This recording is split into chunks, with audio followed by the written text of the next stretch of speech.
A fumbled press conference, intended to announce a forthcoming protocol to allow for expanded yet still restricted travel between East and West Germany, was all it took to topple the Berlin Wall. Armed with a misinformed belief that all controls were being dropped immediately, citizens from the east rushed west, and from the west to the east, overwhelming the checkpoints, compelling the guards to open the gates, and in a moment, two Berlins, separated for decades, became one. But then everything went back to normal, or at least close to it. In the hours and days that followed, controls over the flow of people were re-established, and life in East and West Germany returned more or less to what it was, but what's now referred to as the fall of the Berlin Wall kicked off a slow march towards West and East German reunification. The intended protocols for relaxed restrictions were just one step in a years-long process of taking two countries, separated for 4 decades, and weaving them back together. And still today, 3.5 decades from that fateful day, the integration process continues as these scars of separation remain. But in those first few days, the challenge was how to accommodate the overwhelming surge in demand for cross-border travel now permitted with the relaxed restrictions, while still maintaining the functional international border that persisted. Sections of the wall blocking previously open streets were quickly torn down to allow for hurried construction of new immigration checkpoints, but there was also potential for capacity both below and above ground level. After all, like the road network, the Berlin subway was originally one single system that had been painstakingly separated in those early years of division. In the post-war era, after a fleeting attempt at unified leadership of the entire system, BVG, the city's public transport company, was split into 2 legal entities, BVG West and BVG Ost. Some of the lines, like U2, were simply split in 2 and no longer traveled across the new border. But others were trickier. U6 and U8, for example, traveled primarily through West Berlin, but briefly passed below the eastern sector in the city center. So, to allow for continuous operation of the entire line, an agreement was met between the two governments in which the few stations on the lines in East Berlin were sealed off and removed from service, and trains just simply wouldn't stop at them. Rather, they ran through the entirety of East Berlin at full speed, watched in the closed stations by East German guards to assure adherence to the rules and to catch anyone trying to get on or off, and in exchange, the West German side paid its counterpart usage fees each year. But this awkward situation, West Germans traveling from one part of West Berlin to another via East Germany, a foreign country, fortuitously maintained physical connectivity between the two sides, the very thing so desperately needed when the restrictions suddenly ended. The tracks were in good condition, the station still stood, so a mere 2 days after the fall of the wall, authorities reopened Janowitzbruck station with temporary immigration facilities, providing the first subway link between the two sides in decades. In the days, weeks, and months that followed, additional stations on the U6 and U8 lines opened in succession, each representing another step in making the two Berlins one again. But other lines had strayed far further from their original forms. The U2 line, for example, was split in half here, meaning these were the last few stations on the western side of the wall. Yet, this area was already served by other subway lines, meaning passenger flows on the U2 line in this area were quite low compared to when it continued eastward for many miles more. BVG West therefore decided to shut this section down and terminate service at Wittenbergplatz station instead. In its place, the company transformed Nollendorfplatz station into a flea market and Bülowstrasse into a Turkish bazaar, then ran old heritage trams between the two as a shuttle service to boost business. But ultimately, the truncation left this dense neighborhood bordering the wall underserved by transit, as unlike most of the area previously served by the U2 line, there were no additional subway lines operating in this area.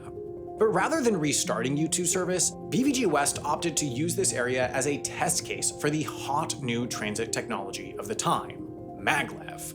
As one of the first operational maglev systems in the world, the Berlin M-Bahn spent years upon years in testing and trials, and it technically didn't even open for full passenger service until 1991, 2 years after the fall of the wall. But that service was extremely short-lived as its tracks stood atop those of the former U2 line, and it would lose its purpose as soon as full U2 service was reinstated. So, a mere 2 months later, dismantling work began, and after 2 years of reconstruction work, the two halves of the line were reconnected and full U2 service began once again. But Berlin was also a tiny portion of the two countries in the process of reunifying. Therefore, essentially every issue that existed with the truncated Berlin subway and more were present on the national level, particularly in the east. That's because the Soviet Union, the power initially directly, then later indirectly overseeing East Germany, had dismantled huge amounts of rail infrastructure, then shipped it to the motherland as a form of war reparations. They took essentially every bit of rail electrification infrastructure, meaning while West Germany was building maglevs and testing its first high-speed lines, East Germany was still running steam trains. In addition, essentially any section of railroad that had more than one set of tracks was stripped of its extras, meaning the entire country's railroads were operating using highly inefficient, capacity-constrained, delay-prone single-tracking methods. And even with the tracks that remained, the catastrophically poor East German economy devoted little to track maintenance, meaning the lines slid further and further into disrepair. Travel between Berlin and Hamburg, now Germany's two largest cities, took over 4 hours despite a transit time of less than 2.5 all the way back in 1933. And this was common. With the exception of those used to get West Berliners to the rest of West Germany, any rail line that crossed the inter-German border was in the poorest of poor condition, since for so long there had been so little demand for travel between the two countries. In short, for 4 decades, West Germans had overwhelmingly traveled west, East Germans traveled east, and now that predominant flow was suddenly reversing 180 degrees. To rectify this, enormous amounts of public spending were greenlit, summing to $20 billion for the reconstruction of east-west rail lines, then an additional $16 billion for highways, which faced a similar set of issues. And these reunification infrastructure projects were so colossal that they're not even done yet. For example, the VDE No. 9 project, encompassing upgrades to the east-west rail line between Leipzig and Dresden, was started in 1993 and is not expected to be complete until 2030, with level crossings and other older technologies necessitating slower speeds remaining around Riesa. But merging West and East Germany into one was not as easy as rectifying the physical scars of the borders because, after all, they were two entirely different countries. That meant there was a rather simple question of whose rules to follow and which institutions were in charge. Just 4 months after the fall of the Berlin Wall came another momentous occasion, but one far more structural than symbolic. While 30,000 East Germans had decided to vote with their feet as the Soviet Union's borders softened, a staggering 11,604,000 of 12,426,000 registered East German voters came out to vote in the region's first free and fair election since the 1930s. While no single party won a majority in the legislative election, voter sentiment was clear. Winning 192 seats in the 400-seat Volkskammer, the Alliance for Germany, comprising the Christian Democratic Union, the German Social Union, and the Democratic Beginning parties, ran on a platform centered on immediate German reunification, rights to private property, and a tagline of "Never Again Socialism." Eastern voters wanted Western policy, and quickly, Eastern politicians made it happen. In the wake of the election, the Alliance for Germany entered a grand coalition with the election runner-up and owner of 88 parliamentary seats, the Social Democratic Party. With a 2/3 supermajority that gave the coalition the ability to alter the constitution, change came in revolutionary proportions. In May, the parliament ratified a law to harmonize the monetary, economic, and social union between East and West. Soon, the East would use the Deutschmark. In June, the body amended the constitution to protect private property rights and began the process of dismantling the Stasi, the notorious state security force. Within just months, East was beginning to mirror West. Then, with a 299-80 House vote accepting terms of reunification, the nation signed the treaty on the final settlement with respect to Germany. Along with West Germany, the US, the UK, the Soviet Union, and France, East became West, effectively folding the East into the West. On the strike of midnight October 3, 1990, a German flag rose in front of the Reichstag with a horizontal tricolor and without the East German national emblem, as the Federal Republic of Germany was officially a single sovereign entity and the German Democratic Republic ceased to exist. But now, the hard part. Turning East to West required restructuring from the ground up. Take, for instance, the very demarcation of administrative boundaries. Prior to reunification, West Germany was broken into 10 federated states where, in a system not so different from the US's, governing was mostly local and power flowed from voters through locally elected officials who then represented their interests at a state, then federal level. East Germany, meanwhile, while smaller in population and area, was splintered into 14 districts, or Bezirks, within which the country was further split into 191 counties and 27 county-free cities. Rather than leaning on stronger, self-governing states, this system relied on top-down management from a powerful central government and weak districts and counties. Administration of East Germany, then, had to be effectively flipped upside down if it were to mirror the West. The first phase of reframing Eastern administration was straightforward enough. They just got rid of the Bezirk borders, returned the former states, and upsized counties so they were less numerous and more manageable. This much was doable within just a year. Where the real challenge arose, however, was in figuring out how to turn these new administrative units into fairly independent, self-governing institutions, something that both structurally and culturally countered for decades of East German history. To provide even the simplest functions of government, the newly unified German state had to move fast to set up courts and prime minister and ministerial offices. Strapped for time and cash, German administrators retrofit as best they could. The state legislator of Mecklenburg-Western Pomerania took up residence in a castle which had previously served as a teacher's college and museum. In Thuringia, the legislation began meeting in a host of office buildings built between the 30s and 50s, while the legislation of Saxony-Anhalt set up in an available space along the Magdeburg Cathedral Square.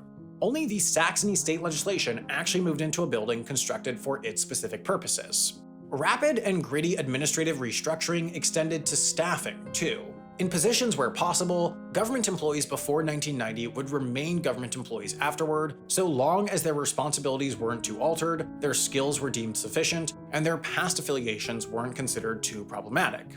In such a fundamental restructuring, however, these all proved to be rather large barriers to entry. For one, like the Soviet Union, the GDR was a cadre administration. An administration staffed with those appointed by the party directly, leading to party loyalty and messaging being rewarded over ability, in turn creating an ecosystem of what one political scientist called politicized incompetence. Effectively, many lacked skill, and more had too close of ties to the Stasi, which had for decades prior leveraged a network of informants to root out Socialist Party dissent. As part of reunification, it had been agreed upon that those who had collaborated with Stasi officials or violated basic human rights could be dismissed from public jobs, which ultimately led to some 1.3 million employees being scrutinized for their ties. Finally, while West Germany imported experts and instructors to work in East German offices and with East German administrators, there were simply too many state employees to justify, a remnant of a bloated socialist bureaucracy. In June of 1991, East Germany had 634,000 state employees, a ratio of 39 state employees per 1,000 residents, a number that far outpaced the 29.5 in the West. Through focused but painful cuts to such positions, that number dropped to 30 by 1999. At every turn conceivable, the East German government had to be remodeled at best and rebuilt at worst. Courts needed to be modernized, while judges and lawyers needed thorough retraining or direct replacement to follow laws rather than dominant party stances. And then there was the matter of the entire economy. The most fundamental difference between East and West Germany was their economic systems, socialism or capitalism. Therefore, successful economic reunification was a far greater challenge than simply stitching the infrastructure or bureaucracy back together, especially considering the two economies' vastly different fortunes. In the post-war era, West Germany experienced an economic bounce back of miraculous proportions. In fact, this era is now referred to as the German economic miracle. The standard of living just didn't stop rising and more or less matched that of France, the UK, and other Western post-war economies. East Germany, however, mirrored the economic fates of the rest of the Eastern Bloc. That's to say, shortages abounded, productivity stayed low, and growth stagnated. Therefore, with each year of division, the two sides grew further and further apart, and by the fall of the Berlin Wall, GDP per capita in East Germany was just a third of what it was in the West. So, upon reunification, it was only natural that huge numbers of East Germans immediately uprooted their lives to move west to the area decades ahead in standard of living and multiples higher in average income. It was also only natural that when mixed into one larger free market economy, East German companies previously run by the state, unprepared for competition, were simply beaten.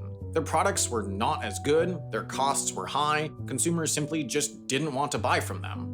Therefore, in spite of mass emigration, unemployment in former East Germany shot up to over 20%, and industrial production crashed to nearly half of its previous rate.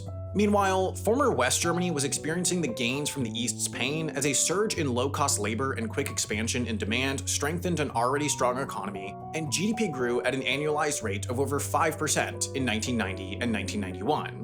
To stop an all-out gutting of the East German economy, the newly unified government approved a colossal spending program that essentially acted as a wealth transfer from West to East. The goal was to pour money in to create opportunities for employment and industry, which it did, but not necessarily efficiently. For example, $7 billion was awarded to Dow Chemicals to rebuild this plant near Leipzig, but a few years after opening, the facility only employed 2,200 people, making for an effective per-job cost of $3.2 million. And then one of the largest blunders was the new tax policy that allowed for about half of any investment in East German real estate to be written off. Combined with lofty expectations, this led private West German money to pour into Eastern real estate, but the demand just wasn't there. Leipzig and other major cities were now filled with shiny new hotels, office buildings, and malls that simply lacked customers and tenants. But then there's the aspect of reunification that's less tangible than infrastructure, governance, and even economics: culture. Just as in governance and economics, reunification was a massive task for East German identity. Take it from one particularly influential East German, Angela Merkel, who has spoken on the difficulties of the transition. Living with so much freedom, as she's expressed, was something that had to be learned, as there was a certain comfort in having so much of life already figured out in a centrally planned state. Simple everyday aspects of life changed overnight. Healthcare, education, childcare all began to operate differently when they moved from strictly state-controlled to at least partially free market. And the free market hasn't exactly borne the fruit that was hoped. GDP per capita in what was East Germany is still just 75% of what it is in former West Germany. That's as large a difference as between the UK and Slovakia. And former East Germany's unemployment rate has always been higher, with an even more pronounced difference during times of economic turmoil.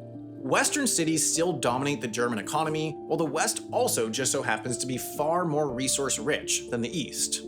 30 years after unification, whether looking at immigrant populations, mosques, incomes, education level, there's a stark divide between Germany's 10 Western states and its 5 Eastern, almost as if the wall never fell. The result has been dissatisfaction at best and disillusionment at worst. The 30-year anniversary of the fall of the Berlin Wall and reunification proved a popular time to reflect just how far, or not, this single German state has congealed. Some have called it a promise unfulfilled, some have called it a failure, and some 57% of East Germans polled went so far as to identify their standing within Germany as second-class citizens. Rightly or wrongly, they felt rejected and left behind. This has come with consequences. Academics often trace this sentiment to the propagation of far-right politics in former East Germany. In the Soviet era, East Germany was notably homogeneous, with essentially zero immigration, especially from anything but Soviet states. But now reunified, the area has become far more diverse in the past 3 decades, while its economic prospects have improved little, and academics suggest that many have conflated these two situations into one, leading a disproportionate number of people to believe that the surge in immigration is the cause of their poor economic status. Therefore, anti-immigrant views and xenophobia abound in the East. The voting patterns for Alternative for Germany, the country's far-right political party often described as extremist, are so stark that one can clearly see where the inner German border once stood. And this is indicative of the broader phenomena. Perhaps the longest scar of division will be culture and politics. That's because infrastructure and government slowly affect the economy, and then the economy slowly affects politics, so each step moves slower than the last. With economic inequality remaining, one can only expect that this political and cultural divide will too remain for years to come.